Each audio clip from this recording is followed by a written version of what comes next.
From Will Ferrell auditioning as a cat, to Jim Carrey at age 20. Good evening, ladies and gentlemen. Adam Sandler's first recorded stand-up. I mean, I finished a big book the other day, 421 pages. That's a lot of coloring, you know, when you think about it. And Gabriel Iglesias at 22. Hi, everyone. Welcome to Walt Disney World. My name's Liberty. I'm so happy to be here.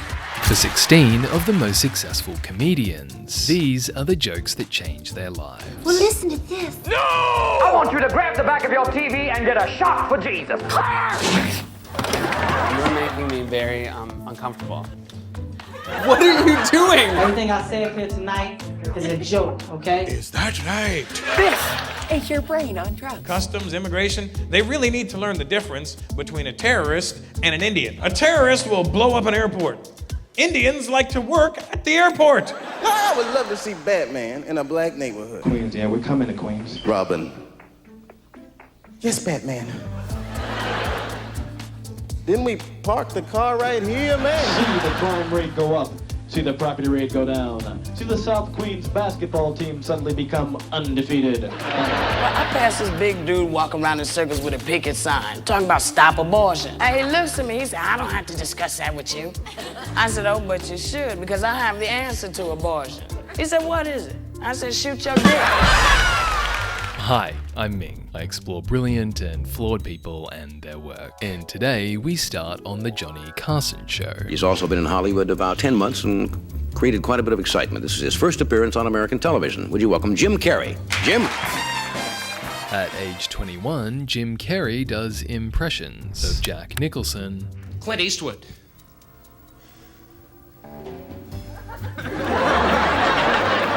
and James Dean. Until this point, Carrey has made a living in clubs, doing impressions, but also physical humor. Feeling a little strange tonight, and I'm not sure why.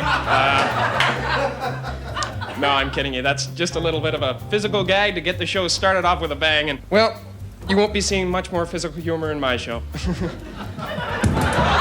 1980, Carrey gets an audition for SNL. However, he's competing against this guy coming up, and Eddie Murphy gets the job instead. You got me, partner. It then isn't until 10 years later that things change for Carrey. Thanksgiving at Jeffrey Dahmer's house. In 1990, Carrey lands in Living Color, a sketch show where he plays Fire Marshal Bill. Nice to meet you, folks. Fire Marshal Bill here. Bill teaches fire safety while accidentally starting fires. Say one night you're drifting off to sleep on the couch and the pipe falls out of your hand like that. Now you start dreaming that you're having a little barbecue, you pull out a can of lighter fluid, boom! You're off to the races. Fires! Got that? Oh yeah. Hey, Fire Marshal Bill, your finger's on fire! I caught fire so many times I can't even feel it anymore. The trick is not to panic. Fire is your friend. And the gag applies everywhere Bill goes. Then the telephone rings, and you accidentally answer the Hart zapper instead. Boy, this new Sprint line is really clear!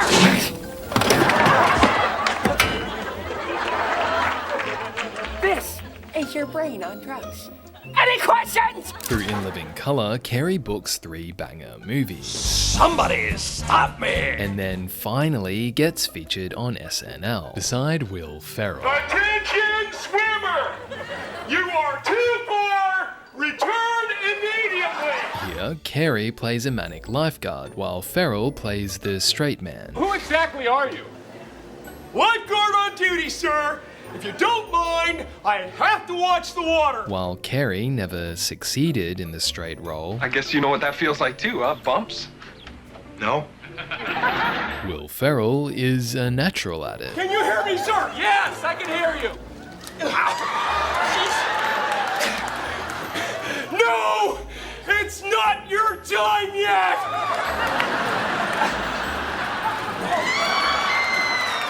Before SNL, Will Ferrell planned a career in sports news. However, he also performed improv. Do you know what the G on your uniform stands for? What? Gonorrhea breath? Did you make that up? On the spot. This is the first Will Ferrell comedy ever recorded, and it's for an LA improv group called the Groundlings. Eat your butt! Smell your butt! Lick your chunky butt!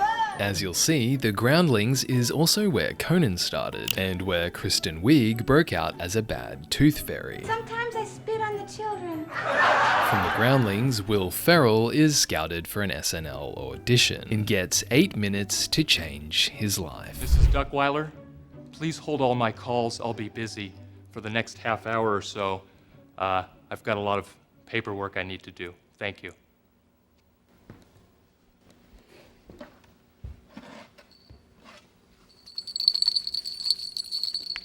Ferrell pretends to be a cat in front of some of the industry's most powerful people, who assess him in dead silence. Ferrell also introduces a character that will later help make him famous. What happened, Carol?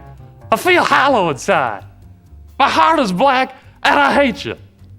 Sweet Jesus! The producers like Harry Carey, the sportscaster, so much that when they hire Ferrell, they keep the character in the show. In Scotland, they cloned a sheep, which a lot of people thought was fun. Hey, what if... Hey! Hey! If I was a scientist, you know what I would clone? Hot dogs. Think of all the possibilities, Norm. Ferrell's success helps establish the Groundlings to SNL pipeline, which 10 years later produces Kristen Wiig. Sometimes I don't take the tooth. I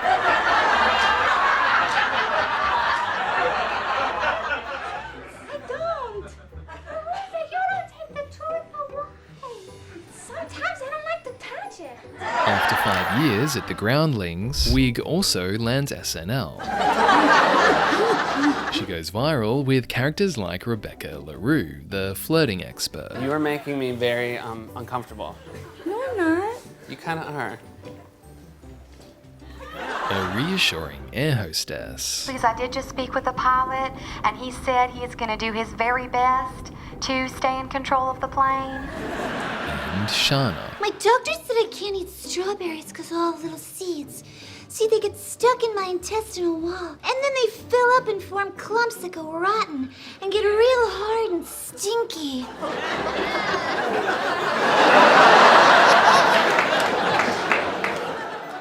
Like Russell Peters, Kevin Hart, and Bill Burr coming up, Wiig only truly makes it in her 30s. However, others make it almost instantly. I want to get famous by the time I'm 21. I'm 19 now. I give myself 2 years. I started out as a class clown, and from the class clown, I went to the school clown.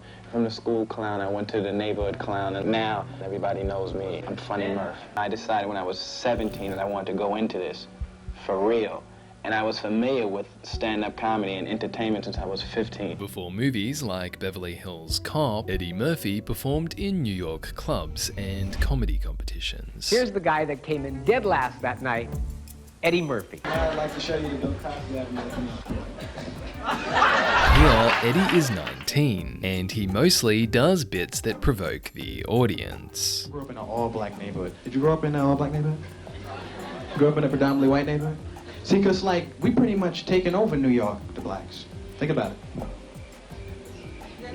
The whites going, hey, that's not funny. To put the audience at ease, Eddie then has them yell out a certain word as loud as they can. I want to see how much noise you can make, okay? So when I count to 3, I want everybody in the audience to scream something. And I give you the count, okay? Everybody scream. It's okay, you got permission. I ain't gonna hurt nobody. Just wait for me to count to 3. Because last night I did a club, they screamed it before I asked them. And I want you to scream it like I just moved on your block. 2, 3. See, that's, wow. Hope wasn't no brothers coming in when y'all screaming at me. After his segment, Eddie loses the competition, but the attention helps him get to SNL. I've always wanted to live in a house like yours, my friend. Maybe when there's nobody home, I'll break in. Eddie's most famous sketch, Mr. Robinson's Neighborhood, is inspired by the kids' show Mr. Rogers' Neighborhood. The feeling you know that we're friends. However, instead of teaching kindness, Eddie teaches something else. You know, 10 years ago, this little bag of groceries would have cost $5. But today, $46.79. That's a lot of money, boys and girls. Especially for a lady who can only afford to give me a quarter to carry this to her car. Eddie's style is so successful that you'll see Dave Chappelle copy it in a moment. And Eddie himself achieves what he predicted, fame by 21. May I suggest using a nightstick, officer? Get out of here! In 1983, Eddie makes a $15 million deal with Paramount. The deal locks in 5 movies and gives Eddie influence over casting, which he uses to launch Chris Rock. I get $10 for cars, I get $20 for limos. What the hell is this? My truck. Here's $50. Put it next to the limo. Eddie saw me at the comic strip in New York. And it's been great ever since. He flew me out here, first class, hooked me up with all the right people. If I didn't know Eddie Murphy, I'd be in Brooklyn right now and ranking on somebody rather than doing a joke. Like, your mother's butt's so big, when she bend over, they showed movies on it, you know? In much of Rock's early stand-up, he also ranks on himself. I crashed my father's car at Conan Police Precinct. Was they drinking? Was they smoking? Say no, sir, your son's an idiot. Other bits revolve around his dad. My father is the cheapest man on earth. My father's so cheap when we go to bed, he unplugs the clocks. Yeah, I talk about my father a lot because I have one. Fathers are very rare in my neighborhood. I remember I won my 8th grade science fair just by bringing my father in. I had him in a little glass case. Kids are walking up, so how did it work? Yeah, I got extra credit when they found out he had a job. In 1990, Rock makes it to SNL. However, when reportedly asked to play a Ubangi tribesman, he quits, instead getting by on minor roles and ads like this. People, we can't keep flushing money down the toilet. When you're making a collect call, dial 1-800-COLLECT. It's fast, it's simple, and it saves the people you love up to 44%. Things change, however, in 1996. It's like a civil war going on with black people, and there's 2 sides. It's black people, and there's Rock's second special, Bring the Pain, makes him a household name, and it's largely due to this bit. You know what the worst thing about will brag about some shit a normal man just doesn't. I ain't never been to jail. What, you want a cookie? You're not supposed to be a low expectation ever, motherfucker. Through mixing observational and character comedy, Chris Rock breaks out, and it's the same for Gabriel Iglesias. Ladies and gentlemen, this is Phil Stevens reporting live for Action News. We're standing here live in front of Walt Disney World, where authorities believe 2 large Latinos took the ride to the limit. Let's see how they're doing. How you guys doing up there? We're hungry. Earlier, at the start of the routine, the crowd doesn't know how to react to this 22-year-old kid. I know a lot of you are probably wondering right now, Gabriel, are you related to? Ladies, you better believe it. However, Iglesias wins them over in the first 60 seconds. When you have nothing but big friends, we never get into arguments. Except one. And that is, who is the biggest? And let me tell you guys right now, there's only one way to settle this. When we go to Disneyland and we get on a roller coaster ride, and whoever gets the least amount of clicks on the safety bar is the fat ass. So my friend goes first, right? Gabriel, don't worry about it. I'll go first. I'll go first.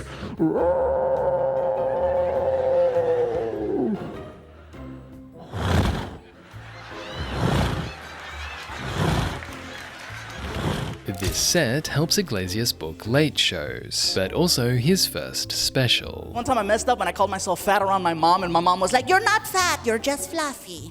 Since launching his Fluffy in 2003, Iglesias has since released Hot and Fluffy, I'm Not Fat, I'm Fluffy, Aloha Fluffy, The Fluffy Movie, Stadium Fluffy, and Legend of Fluffy, building a global brand on his name and race. This hotel is racist. Why do you say that? Fool, the lady at the front desk has a problem with Mexicans. Well, what are you gonna do about it? Fool, I'm gonna go shoot that bitch.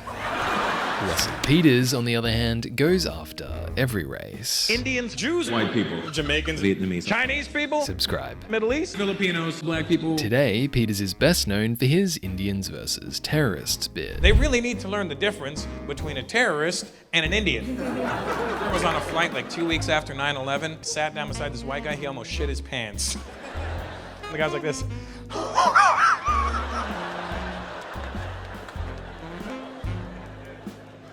Half an hour into the flight, I reach for my bag. The guy goes, "Oh my God, no!"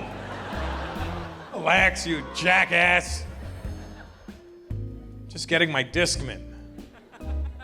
Gotta listen to my instructions. To get to this stage in his career, Peters does years of club touring, where most of his jokes are about being Indian. I'm thinking in Toronto we should start like our own East Indian ice hockey team, you know? Now, could you imagine the commentary for them? And here comes Singh down center ice. He passes it to Singh. Singh shoots it over to Singh. Singh knocks it to Singh. Singh shoots on Singh. Oh, Singh misses. Uh-oh, they're fighting now. Here comes the ceremonial daggers. Uh-oh, he's unraveling his turban. Oh, they're in a corner now. What's this? They're opening up a store. After 17 years of touring, Peters shoots this special for Canadian TV, which looks at different cultural stereotypes. Chinese people and Indian people cannot do business together. Because Indians cannot live without a bargain and Chinese people cannot give you a bargain. Initially, the special does just okay. However, when people start uploading its bits to YouTube, it goes viral. You think I see an Indian guy in the NFL? Okay, down, set, hike, hike. Go, run, run. Run with it. I'm waiting here, go. We're winning. The line that makes Peters most famous, however, is this one. Somebody gonna get hurt real bad. Where Russell plays his dad. I was about to get my next beating. I stopped my dad. I go, don't do it. I'll phone Children's Aid. You ever had your parents call your bluff? Is that right? Well, let me get you the phone, tough guy. Well, what are you doing? You'll get in trouble. I might get into a little bit of trouble, but it's going to take them 23 minutes to get here. In that time, somebody gonna get hurt real bad. Between starting out and achieving major success, it took Peters around 20 years, while for Dave Chappelle, it took more like 5. At 19, he's the youngest comedian in Star Search history. From Washington, D.C., here is Dave Chappelle. I had like the most dangerous job in the District of Columbia. I used to deliver pizzas for Domino's. They would rob me every day. I had to get a gun, man. I used to bust in people's apartments, just Domino's, freeze! Put the money on the floor, man, get on the floor, don't move! After Chappelle wins Star Search at 19, he expands his routine, then uses it in other shows. And between the two, you can see his confidence grow. Domino's, freeze! Put the money on the floor, man, get on the floor, don't move! All right, I'm gonna get out of here nice and slow, all right? I don't want any trouble. One of you motherfuckers is gonna tip me. Within 2 years of these sets, Chappelle gets cast in Men in Tights. And in Eddie Murphy's The Nutty Professor. You cannot stop a woman from shopping. Bam! Let me see what I got in the house tonight. The same way Eddie paid it forward to Chris Rock and Dave Chappelle, Chappelle pays it forward to Bill Burr. Dave gave me one of the greatest pep talks I ever got. He's like, man, your point of view is so dope, man. It's gonna take you a lot longer to get there, but when you do, you're gonna hit hard. And held on to that. For like 7 years on the road, going, Dave thinks I'm funny. Dave thinks I'm funny. While doing stand-up in clubs, Burr books some minor shows like Townies. Honey, I never said move the wedding. All I did was ask if that date was ironclad. However, he doesn't break out until after Dave casts him in Chappelle's show. I'm excited to see who's going to be drafted by which race. Burr comments on the racial draft, where races like sports teams draft celebrities to be a part of their race. The white team, led by Dave Chappelle, picks Colin Powell! What? Colin Powell is not white. He's not even an eighth white. He's 100% black. Last I heard. Wow. The Jewish team picks Lenny Kravitz. Unfortunately, Lenny can't make it here to accept. He's in Miami Beach. Miami Beach? Well, he must have got that news about being Jewish early. And the black team picks Tiger Woods. Wow, that's the first lottery a black person's won in a long time, Billy. Yes, and I'll probably still complain. Man, fuck you. While some rare comedians make it without being controversial, like Robin Williams coming up, I can't go very far. This pacemaker won't let me. It's got 4 speeds, though. Look, I'll turn up most comedians are in the business of pushing boundaries. I feel really bad, because when I was 14, I went out with my father's best friend. And, yeah, that's embarrassing, my father having a 14-year-old best friend. At 19, Sarah Silverman drops out of NYU to do stand-up. I was just back east because my sister got married, and it was really neat. They took each other's last names. They hyphenated it. So now my sister's name is Susan Silverman Abramowitz. Yeah, but they're thinking of shortening it to just Jews. After this, Silverman lands and is promptly fired from SNL. So she takes small roles, like Kramer's girlfriend in Seinfeld. That was all right. Yeah. Well, I'll see you. What finally launches Silverman is being on Conan. Let me tell you that much. Take a shower with your boyfriend, I guarantee by the time you step out of that shower, your breasts sparkling clean. If you touch them, they'll go, eek! Late Night gives exposure to Silverman's edgy jokes. If I ever did porn, the only reason would be because I don't think that there are enough, there's enough Jewish representation in porn. As for the host of Late Night, Conan launched his career in a way no one else has. Most talk show hosts make it after years of doing stand-up. For example, Ellen, who did spoofs of mothers and babies. Say I'm cranky because I didn't have a nap today. And mommy dropped me. And Whoopi Goldberg, who had a one-person Broadway show. I mean, he got big, manly muscle legs. Big, manly muscle thighs, child. Big, manly muscle torso. Big, manly muscle arms. Big, manly muscle neck. Big, manly muscle head. Big, manly muscle hands. Holding a big, manly muscle platter. And he opened up his big, manly muscle lips. And he said, come back to fresh fruit. Conan, on the other hand, took a different route. He did train at the Groundlings and acted here and there, like in this training video. Let's look first at the opinionated type of customer. No. These frets were laid in after production. You can see they used a chisel head. No, smell that. Smell that. Does that smell like topic oil to you? Disaster, you say? Just use the appropriate strategy and turn the situation around. Trust me, it really is good quality. And I do respect your knowledge about guitars. Young Conan's gift, however, is writing. At 25, he writes for SNL. Then 3 years later, joins The Simpsons and writes these iconic episodes. That isn't very nice. Marge, try to understand. There are 2 kinds of college students, jocks and nerds. As a jock, it is my duty to give nerds a hard time. In 1993, Conan scores an audition for his own NBC show, and here he has almost no on-camera experience, and is attempting to replace David Letterman. Like how models do that all the time, because it is physically very hard work.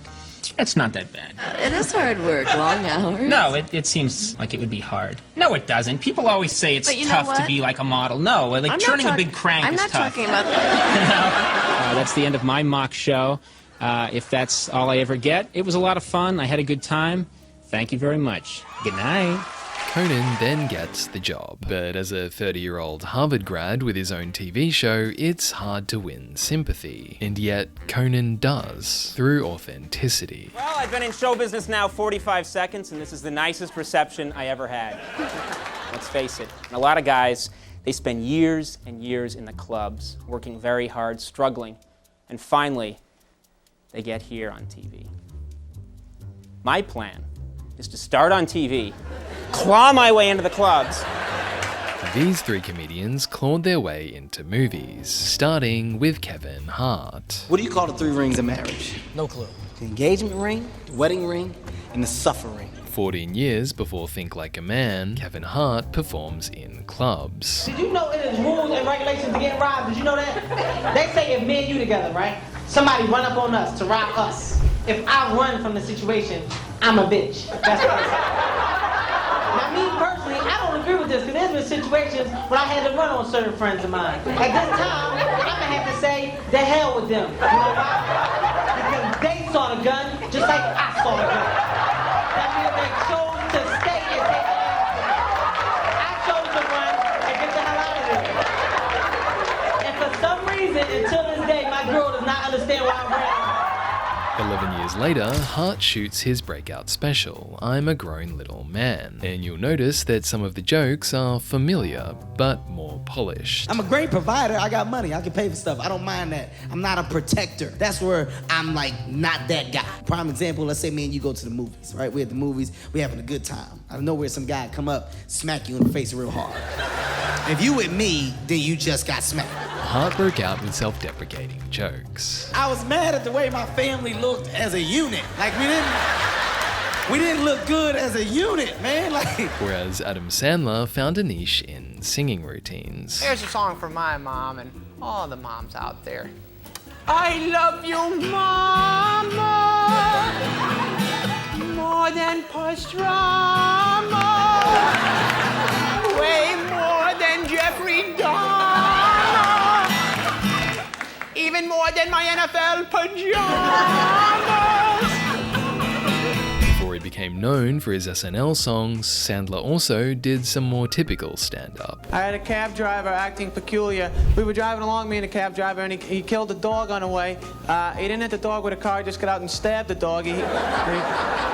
First thing I thought was, I'm not gonna tip this guy, Not because he killed the dog, just because 30 cents clicked in the meter while he was doing it, In Sandler's first on-camera stand-up, he tells stories about not having money. Now, I don't have that kind of money, not yet. And his routine is mostly self-deprecating. Good-looking girls kind of intimidate me a little. I saw this cute girl on the street today. I was with my friend. I said, I wish I could ask her out, but I don't know what to say. My friend said, just ask her out. The worst she can say is no. So I asked her out, and she said, get away from me, you loser.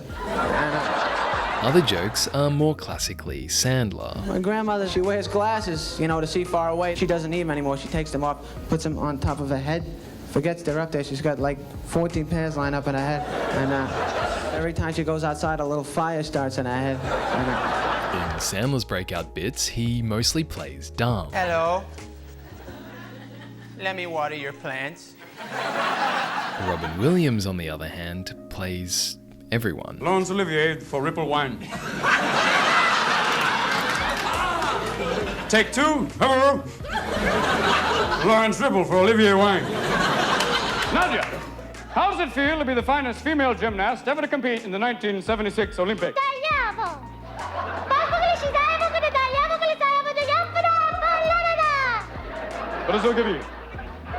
She said she enjoyed it very much, but she did not go through puberty. When Williams does this impersonation of Nadia Comaneci in 1977, he's just graduated from the Juilliard Acting School. His classmate there, Christopher Reeve, described him as an untied balloon that had been inflated and immediately released. And you can see why. Welcome and God bless you for coming so far and yet being so near. Robin improvises with his audience. There are people here I've slept with twice. And takes crowd involvement to the next level, climbing onto the balcony. Nice booth, huh, Mr. Lincoln?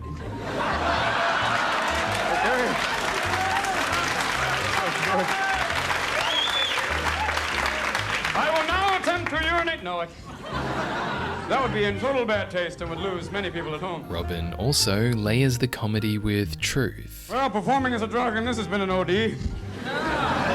Right now, my ego's saying stay, but the rest of me is saying get off, you asshole. A year after this, Robin breaks out through the sitcom Mork and Mindy. Hello? In the show, Robin's character, an alien named Mork, is sent to Earth to observe human behavior and report on it to his home planet. Everything else here gets more valuable as it gets older.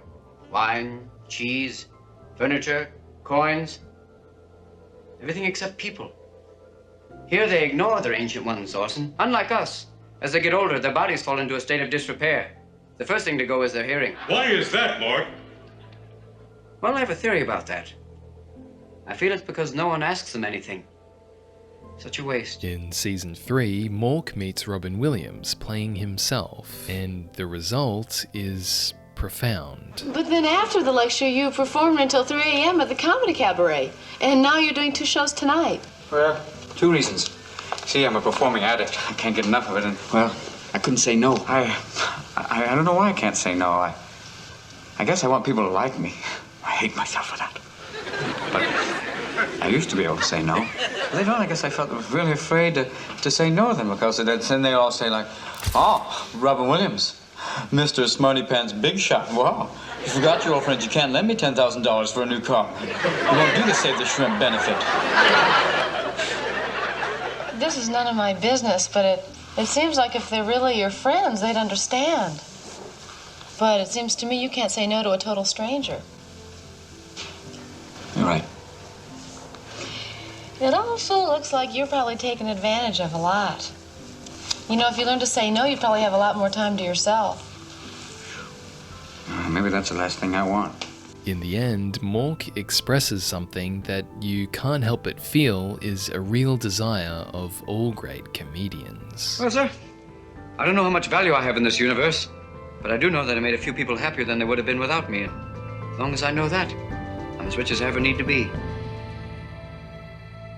If this video made your day happier, consider subscribing, and I'll see you in the next one.